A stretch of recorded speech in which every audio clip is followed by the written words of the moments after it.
அது ஒரு நடைபாதை கடை. அதுல ஒரு சிறுவன் எதை எடுத்தாலும் 15 ரூபாய்ன்னு கத்தி விற்றுகிட்டு இருந்தான். ஒரு பெரியவர் வந்தாரு. எதையும் வாங்காம ஒன்னும் சொல்லாம சிறுவன்கிட்ட 10 ரூபாய குடுத்துட்டு போயிட்டாரு. பக்கத்துல இருந்த பையனுக்கு ஆச்சரியம். எதையும் வாங்காம 10 ரூபாய் அந்த பெரியவர் குடுத்துட்டு போறாரே, என்னடா விஷயம்னு கேட்டான். அதுக்கு அந்த கடைக்கார பையன், அதுவா, இந்த சின்ன வயசுல வியாபாரம் பண்ண வந்துட்டியே, படிக்க வேண்டாமான்னு ஒரு தடவை கேட்டாரு.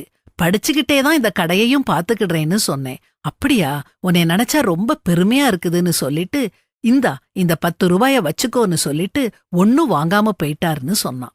இத கேட்ட நண்பன், அப்படியா, ரொம்ப நல்லவர் போல இருக்குதேன்னு சொன்னான். அதுக்கு கடைக்கார பையன், என்னத்த நல்ல மனுஷன்னு சொன்னான்.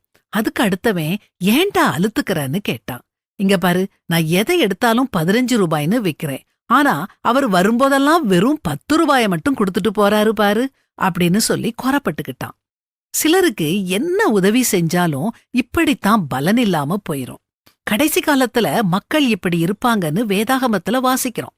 கடைசி நாட்களில் கொடிய காலங்கள் வரும் என்று அறிவாயாக.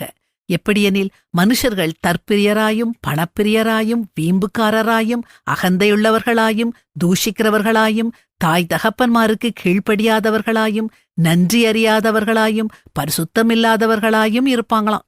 ஆனா அவங்க நன்றியோட இல்லாட்டினாலும் நாம அவங்களுக்கு உதவி செய்யாம இருக்கக்கூடாது. இதப்பற்றி வேதாகமம் என்ன சொல்லுது தெரியுமா?